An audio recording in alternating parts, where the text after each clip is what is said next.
We had a double feature of couple of things tonight. Welcome to our reviews of, we've got Harmony Korine's new movie, which is The Beach Bum, and also we just got out of Gloria Bell with Julianne Moore. So we'll start first with The Beach Bum. This is the movie it's written and directed by Harmony Korine. It's starring Matthew McConaughey as the title character of the beach bum, and really, honestly, that's all you really kind of got to know about this movie going in. Yeah, it's pretty self-explanatory. Not since Surfer Dude has Matthew McConaughey had a very self-explanatory film that's playing in theaters right now. You were looking forward to this one quite a bit, I think. Yeah, I was. No reason, really. Just... I'm a Harmony Korine fan. Yeah. I mean, there's movies that are definitely that he's done that are not that great. But you've seen more of his movies than I have. The ones that I've seen of his, he's hit or miss with me. But no, I got the trailer for this one. I got the trailer for this one a few weeks ago, and it was a pretty fun looking trailer from it. I mean, just it's selling itself on its. All right, I mean, let's just cut to the chase. This is Matthew McConaughey, the movie. Yeah, totally. It's just Matthew McConaughey playing Matthew McConaughey. Yeah, this is Matthew McConaughey going around the beaches and the partying, drinking scene of, I believe, Miami, I think.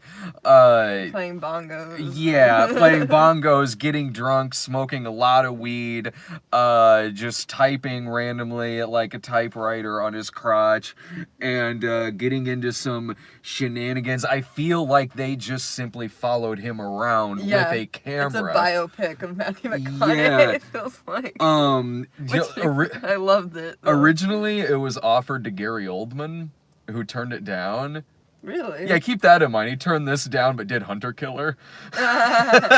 So I figured a movie like this could probably be about the same, interchanging a few actors. Like if you were to put Woody Harrelson in this same movie, it would also be Woody Harrelson the movie. You put Owen Wilson in this movie, probably roughly about the same. Oh wow. Where would you rank this with Harmony Korine's other movies? It's definitely one of the lighter ones I've ever seen him do. Of the few I've seen, yeah, I can agree with that. It's different, like, than the other ones I've seen.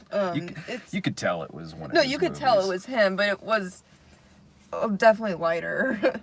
There's a lot of really dark comedy in it, which I loved. I don't know. It's like, I wouldn't compare it to Kids. Like, they're, like maybe a little bit of Spring Breakers. But you've seen that, and I haven't. I like Spring Breakers. Yeah, and I knew you really liked that movie a lot, and I've never seen it before. Is it comparable at all to that one, really? Just the aesthetic, I guess, because it's in the beach, But it's Spring Breakers is more of like a crime kind of movie, or not crime. I don't know how to.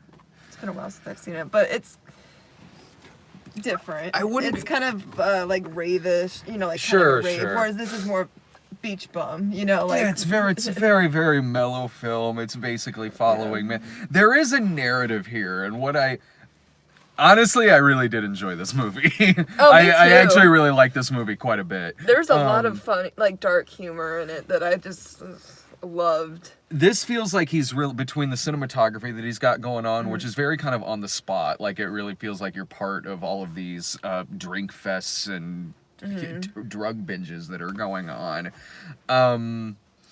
It feels like it's doing something way better than, like, what Terrence Malick does, who I'm not really much of a fan of at all. This movie, I can kind of see similarities between that and between this and a few of his previous movies. Only Harmony Korine is better at a narrative than Terrence Malick is. And I mean, honestly, in a movie like this, I still mean narrative in the loosest of senses, but it's there. Like, so it's not like his movie forget what it's called. I think it's Trash Humpers or something. I never saw Trash Humpers. You know what I'm talking about? Yeah. Like, there's not really a narrative there either. No, there's a loose one here. I mean, it's Matthew McConaughey. He's, everyone on the beat, the bums and everyone, they all love him. Partiers love him. He shows up at places and gets drunk and high and rambles. This is really kind of a full-length movie off of, like his Wild Turkey ads on television. Yeah. Only you just give him a really, really long wig and, like, put him in a thong and shove him in a pool. Like, so... Yeah, so there is, like, he's married to Isla Fisher in the movie. She's very, very wealthy, so he's freaking rich, so yeah, he can do a lot of this shit that he's doing throughout the movie. So he's obscenely wealthy because she is, and then he's like a poet that has like a best-selling. He is. I mean, he's a name, but she has all the money. Yeah. And she ends up. This isn't a spoiler. This is in the trailer. It's the plot of the movie. They get in a car accident, and she ends up dying, and he's without money for a while. Unless he publishes another novel or this collection of poems that he's been working on. So, I mean, there is certainly, like, kind of a plot there. There isn't really so much an arc, necessarily. It's just kind of a series of things that happen. Just things that happen to this dude. Like, there's a lot of stuff that happens. You'll be introduced to a character. He just kind of, like, hangs out with, like, someone, and then they'll be like, all right, man, off to the next thing. And I know. Like, okay. There's, like, Zac Efron and... Oh, yeah. So there's a lot of people that show up in this movie. And I like that, like, really the safest place in this whole scene is a boat that Snoop Dogg and Jimmy Buffett are on. And, again, a shitload of weed. And really, this movie is honestly kind of a... It's like Inherent Vice, except not punishing. So, no, like, you think he might end up with someone or a situation like that's kind of a safe situation, even though it turns out to really, really not be. Yeah. He's sent to rehab at one point in this film because he does a lot of illegal shit. So judge sentences him to a year of rehab, and you're like, okay, well, at least he's going to be in rehab. Maybe he'll be fine. Oh, but no, Zac Efron is in there. And it's like this born-again Christian type, and he's like... a huge Creed fan. Yeah, he's like, fuck yeah, this is like... Christian metal, man, and just like... He's got racing stripes for a beard. He's really funny in this. He's very funny in the movie. And then they escape and just go, like, robbing people and shit. And you're like, well, this kind of took a turn. And then Zac Efron disappears. And you're like, oh, well, now he's hanging with, like, his sailor buddy, who's Martin Lawrence. You're like... obsessed with dolphins. Who's obsessed with dolphins. You're like, well, this guy seems all right. Maybe it'll turn out okay. Oh, but no, then Martin Lawrence pulls out an AK-47 and goes swimming with sharks. That was one of my favorite parts of this movie. It's actually a very funny movie. Because he's obsessed with dolphins, and he takes this family on like a tour to just hang out with dolphins, and then he jumps in there just to like be like, hey, come on in, and it turns out there's sharks. I didn't realize Martin Lawrence hasn't been in anything in like 8 years. Yeah. Like, I saw that online. When he popped up in the movie, I leaned over to you. I'm like, is that Martin Lawrence? Sure enough, it is. It's a welcome return because it's a funny little role that he has in this film. Yeah, and then like all the other characters, he disappears. The Matthew McConaughey's character just goes where the wind takes him. You know, he just no attachment to really a lot of people. Like even with his own wife. Like, he's just kind of... McConaughey? Yeah. They kind of have their... Like an open relationship, kind Yeah. But he'll just show up every now and then, and, like, they clearly love each other, but... It appears they have an understanding. Yeah. But he'll just be like, hey, I'm back, all right. Yeah, again, this is just kind of a week in the life of Matthew McConaughey, it seems. And you know what? I can dig that. Like... The movie's 90 minutes long. It's not like it's an obscenely fucking long movie at all. It's like the perfect length. Yeah, it is. Yeah. In a lot of ways, it is. Because for the most part, I was fairly entertained by this. I was entertained throughout the whole thing. I think the people behind us weren't, but... No, I can see why someone maybe wouldn't like this movie, really. Like, because the movie, it is sort of just a sequence of a lot of weird things that kind of happen and drift off. this feels like the kind of movie that, like, Jared Hess would make if he wasn't religious and just smoked a bunch of pot. I can see that. Like, so, I do have a theory about this movie. I know where you're going with yeah, this. Yeah, because you kind of alluded to it earlier. I was saving it for the video, and I'm like, trust me, I'm going to talk about this. So, this is actually... this is actually a really good double feature with the previous McConaughey movie I saw, which was Serenity. Now, I'm going to try to talk about this without spoilers.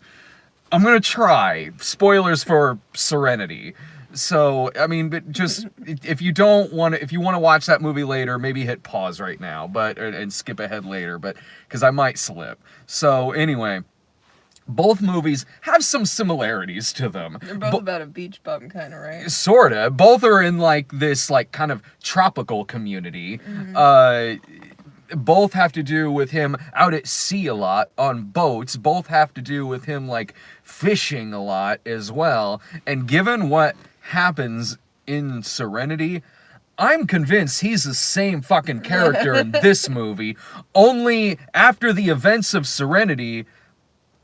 the character finishes story mode and found the money code and decided to go around then and just bum around like in GTA 5 or something and just go around like getting drunk and getting hookers and smoking a lot of weed. And that is the result of what we're seeing. And this movie is the result of that. He just like becomes Wreck-It Ralph and goes into a different game. No, same game. It's just that now it's like this... There was a mission in the other movie. This one is just pure sandbox. He's going from one side story to the other. And again, he's got the money code, so he's got like probably $50 million in this movie. This is just what later happens to his character from Serenity. That is there will be many theories probably about this movie because it's a Harmony Korine film. That's mine. That's what mine is. I know it's bullshit. It's just the one that makes the most sense to me. Yeah, I didn't see Serenity. You were like, watch it. And I was in Virginia at Watch the time. Serenity. Oh my God. And it wasn't out that long. Like, so when I did get the time to actually end up going to the theater, it wasn't there anymore. Yeah, it wasn't out for very long. I'm glad that I saw it. Yeah, so I was like, I'm not going to see it. Just tell me what happens. And I was like, all right. I was like, oh, wow. I will. That was, interesting. would not have watch our expected review that. of Serenity. We go into a lot of... Serenity's not a good movie, but I feel like I can talk about that movie for hours. That's the best kind of movie. No, it is. It's like Collateral Beauty when you were telling me about that. Well, Collateral Beauty pissed me off. Like, Serenity didn't piss me off. I was fascinated by it. I love Matthew McConaughey. Like, no, I do too. He just seems like someone I'd want to hang out with. Yeah. Like, he would really mellow me out, I feel. There's this app that I used to have. Yeah. Like, the Calm app. Oh, and sure. he is like just narrating just to like kind of for meditation. Yeah. And he would just be like, all right, man, just listen to my voice. And he'll just go off. Yeah. I didn't keep the app very long because it was expensive, but... You kept falling asleep all the time? Yeah, like his voice is soothing, but it's kind of odd. This is a movie that I don't know how you felt about it. I did feel it was kind of petering out a little bit towards the end, like maybe the last 15 or so minutes.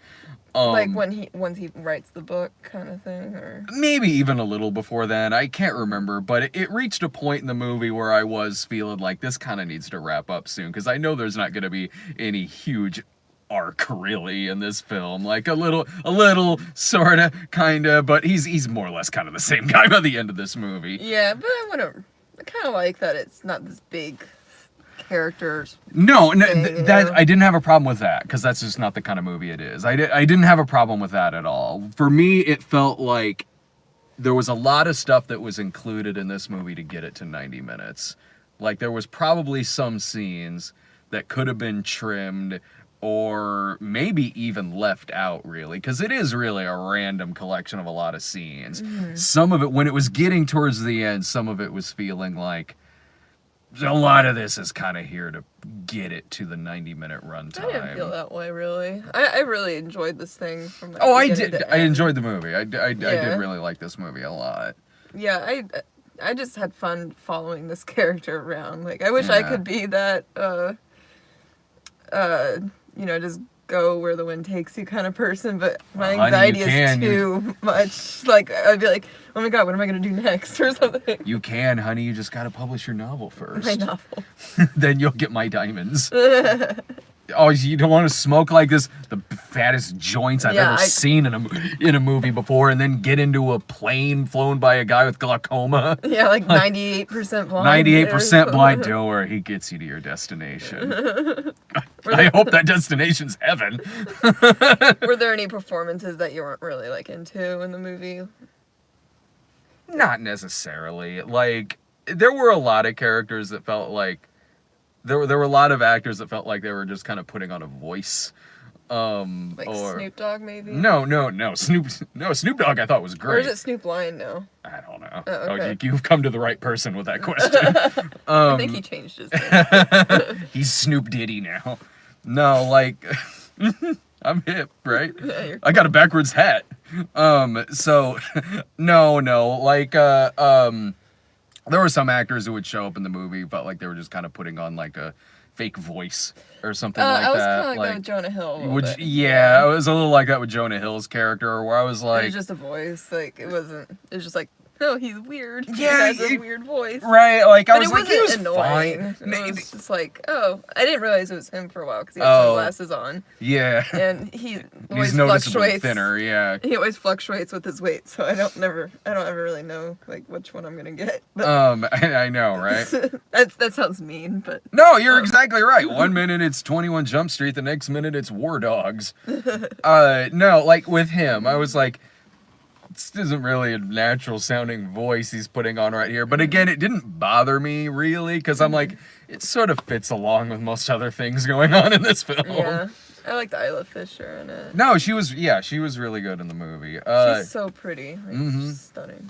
Yeah, I thought it was a really fun flick. I did enjoy the hell out of this movie. Same. I know it's kind of divided a lot of critics really, and I can kind of see that, but I enjoyed it. I recommend checking the movie. I totally recommend it. I thought this was like so funny. Yeah. Oh yeah. If I had seen this, like, I mean, well, I was telling you about this movie when I saw the trailer, where I came back and I was like, I saw the trailer for something that looks like you'd really like it a lot. Yeah. And it was this. If I had seen this without you, I'd have been like, yeah, you need to check this out. This is your kind of movie. Yeah. Yeah. It was, the humor was like great in it, and yeah. Sounds like you got a little contact high from this movie. No, I'm just really tired. Sorry. I'm a little tired. Do you want to do the other movie now? Yeah. All right, so the one we just got out of is the Julianne Moore movie, Gloria Bell, where she's playing a woman in her 50s who's single, who's been divorced for, in the movie, it's about 12 years.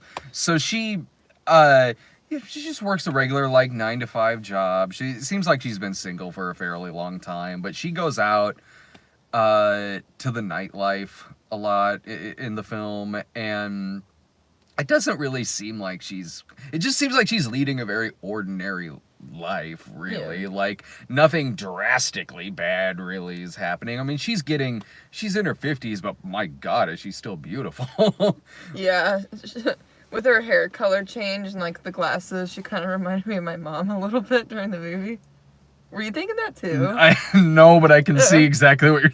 Yeah, okay, I see what you're saying. I was like, she looks like my mom, and it was, like, really hard to get it out of my head, because she was doing a lot of nude scenes in this. So I was like, this is weird. Whoa, yeah, okay, I can kind of see that now. Sure, yeah. And there's, maybe, like, 5 or 10 minutes of this movie that reminded me a little of Disco. I was thinking that too, because like the opening scene's kind of similar to Disco. It is a little bit, and I was sitting there watching it, going like, this is a way bigger budgeted movie than a version of the one that I made a year or so ago. I wrote and directed a movie called Disco, and like I know like the first like 5 or 10 minutes of this movie. I was like, oh, this is what Disco would have looked like on a bigger budget. Yeah. So with that being said, the movie has a fantastic soundtrack. Yeah, it does. But it's not, if you read the plot synopsis of this movie, it mainly talks about her like being in her 50s and going to a lot of nightclubs. Yeah, there's like nightclubs in this movie, but I wouldn't say it's not a huge. It's not like a party movie or anything. Yeah, it's not a party movie or anything like that. Like, that's going to clubs is, I don't know, maybe 15 minutes worth of this movie, probably. Yeah, it's mostly just about this woman, like, kind of getting back in the dating life and... Yeah. And just, a lot of things happen in this movie. It's a very dry movie. Like, you actually put it perfectly Yeah. when you compared it to... I said it was, like, a less French... and less rapey L. And I could totally see that once you said that. Yeah. Paul Verhoeven's L. I was like... And I liked L. Oh, I did too. But it was very... I like this one a little bit. I Well, like I don't this- know. They're different. Like, They are. I can see them being in the same ballpark, certainly. well, they're but both foreign films, too. I'm Or I not sure think- where this... Well, I mean, this one's directed by... he's a Chilean director? Chilean? Yeah. Okay. That's what I read, but I might be wrong. Yeah, I actually did like this one better. A lot of this movie has to do with her dating this character played by John Turturro, and she has kids in the movie as well, like, who have their own things going on. One's pregnant, and with a surfer guy from Switzerland. The other's Michael Cera, who's having some shit going on with his, I guess, Yeah. ex-wife or Something. estranged wife Yeah. or something. Anyway, so she starts, like, having this relationship with John Turturro in this film, and Yeah. this is when it was getting really fascinating for me, because right away, I'm like, there is something off about this guy. Yeah, like, it's like he seems kind of normal at first, but this guy has some issues he really needs to work out with himself. Yeah, like, this guy, like, this guy, because, all right, the character that John Turturro plays, Arthur? Arnold. Arnold. Yeah. This character, Arnold, that John Turturro plays in this movie, has been divorced for like a year, has these adult daughters who seemingly kind of control his life. He's always answering the phone, even when he's out on dates and everything. And watching him, I'm like, well, okay, I mean, I guess I can chalk this up to he's recently divorced. Like, he's kind of out on the dating scene now, too. But there's weird things that he does in this movie, like Just vanishing. on like a 56-year-old Jack Berger level. Yeah, kind of. Like, he'll do things that are embarrassing, like, that I'd be embarrassed by. He'll just vanish. Yeah, like, if I was introducing you to my family and you just left, and, like, was just kind of being weird, I'm, like, really embarrassed. Yeah, there's like 10 or 15 minutes of this movie that almost kind of become a thriller. Yeah, because there's a lot of things will happen in this, so, like, I wouldn't be too surprised if someone died in it, kind of thing. And so there's a scene, and I thought maybe he died or something, but he didn't. So Oh yeah, I was like, it wouldn't surprise me if, like, there was a death in this movie. they make a trip to Vegas, and for a little bit, I'm like, okay, so what happened here? Either he did this, or he did this, or something else happened. Eventually, it explains it, but in this, the climax of this movie is actually pretty cool. But it involves a paintball gun and Bonnie Tyler and then Laura Branigan. So I was all about everything going on in the last act of this movie. And now, like, the first time he just, like, up and disappears, he keeps, like, he's, like, phone stalking her and shit. And I'm like, is this gonna turn into, like, a thriller where he's just, I was like, yeah, like, I was nervous, like, is he gonna be standing around the corner and he, like, chases after her car, but, like, there's this arc in the movie that has to do with, because she ends up, like, giving this guy another shot, and you're like, Jesus Christ, why are you fucking doing this shit? But then, yeah, I get it. Like, no, same here. I've been there. Like, same. I mean, that's really kind of the arc of this film, is that where she is at that point in her life is way different than how she ends in this film. And I was kind of wondering if it wasn't going to get a little deadly at some point, because this movie reminds me a lot. There was a movie in 77, I think. It was called Looking for Mr. Goodbar. It's a great fucking movie. Like, if you haven't seen this movie, this is an underrated as fuck movie. It's a Diane Keaton movie from the 70s that's also about a single woman goes to a lot of discos. In that, though, in this, the character's like in her 50s and looking for Mr. Goodbar. She's like maybe in her 20s. That movie, like, I'm not gonna spoil that movie, but if you watch this movie, seriously, watch this movie. Like, she gets into all these relationships through the movie. One of them is with like a drug dealer who's Richard Gere. Another is William Atherton. I forget who else is in this. Tom Berenger is in this film. But that movie, I'm not going to spoil the ending of this movie, but fucking brace yourself. And if you've seen Looking for Mr. Goodbar before you go into this movie, that's going to pass through your fucking head a little bit. Watch those on a double feature. Seriously. Yeah, that's an underrated movie. Check that shit out. But, no, I liked where this movie ended up by the end of it. I left this movie, honestly, feeling pretty uplifted. Yeah. Yeah, more so than Elle did.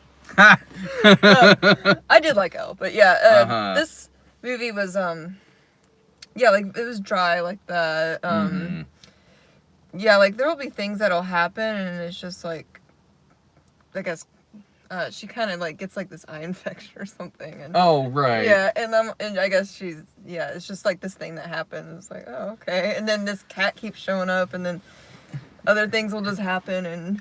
Yeah, I got that in the same way I would get, like, similar things happening in The Beach Bum, to be perfectly honest. You're just following this person's life. Yeah, and the eye thing is kind of showing, like, well, this character is getting older. And the cat stuff sort of shows this weird living arrangement she's having with this crazy guy who lives upstairs. And what did he drop off at her door? It looked like it was a couple of big joints because she opens it up later and smokes Oh, I thought it was like a phone. Oh, no, it was like these joints because she opens it up later and smokes them. Oh, okay. I thought she got those joints from something else. There's also joints in this movie, too. There is. And the cat from Pet Graveyard is in this film as well. There's a hair... See, she smoked one of those joints and went to the other side, and the cat from Pet Graveyard came back. Freaking. Pet Graveyard, goddamn! Watch that review. This was the better hairless cat movie that we've seen this month. Both of the movies we saw had cats in them. That is true. Both of them have these characters seemingly adopting these cats that they find. Yeah. Really, the more that I think of it, it's very appropriate. We saw both of these movies back to back. Yeah, I for once get the good screenings. Yeah. Yeah. Like, I'm always getting, like, the direct-to-video or something movie. Sometimes you're at a movie you don't even like and you don't get to review it afterwards. Like, you were with us at Dumbo the other night. Yeah. I was curious. I was disappointed. There are much, much better movies playing than Dumbo right now. These two movies, for one. Like... Yeah, check out something like this over Dumbo. Oh, good Lord, yes. Most other movies playing is better than Dumbo, except for maybe Unplanned. See, that's... I didn't see that one, but I heard I see. Hear about it. Oh, yeah. So, fucking right, like of course I'm gonna like The Beach Bum a lot. It's the first movie I went to go see after Unplanned. Regardless of what you think of Harmony Korine or The Beach Bum, he is an artist, which is more than I can say about anyone involved with Unplanned. Yeah, this movie also, Gloria Bell was pretty, I thought. Oh, the look of the movie? Yeah. Oh, yeah. I mean, there's a handful of sequences that are taking place in discos, so it's got those colors. It even kind of looked like the same bar that we were at. It did a little bit, yeah. It did look kind of like the bar we shot disco in. And I was like, is this in Chicago? But no, it's like L.A., I think. Yeah, I think so. Yeah. No, we couldn't afford to shoot in L.A. for disco. All right, well, both of these movies I highly recommend a lot. Between the two of them... You probably like Gloria Bell. I probably like Gloria Bell better. Yeah, because Gloria Bell, I would say so far, is easily one of the better movies I've seen so far this year. And a Beach Bum, I really enjoyed the hell out of. I'd have to think. Beach Bum a little more. I can see you liking that one more. What are you trying to say? I'm just saying it makes sense that you would like the Harmony Korine movie more, and it makes sense that I would like the disco movie more. I like them both, totally, but Beach Bum had more, like, that kind of dark humor I like. No, it does. And... Yeah, it has Martin Lawrence and a severed foot in it. Yeah. Well, it's just a flesh wound. Oh, he literally says that in the movie when there's a severed foot in the scene. So, all right. Well, we got a couple of stuff coming up Thursday. We'll have reviews for Shazam, and speaking of Pet Graveyard, we got Pet Cemetery coming up as well. And then we'll be at Wizard World. St. Louis from Friday to Sunday. And if you come see us on Saturday night at 7 at Wizard World St. Louis, we're doing a public screening of our movie Jesus Bro. So check that out. That's at wizardworld.com. You can get your tickets, and if you use our promo code cinema20, it'll get you 20% off. Let me see this super chat that we just got here. Let's see. Mary Widow says, I love you guys. Aww. Well, I love you too. Thank you very much. Thank you so much. I told you to super chat that to me in private. I'm kidding. We love you too. Take care, everyone. Later. Bye.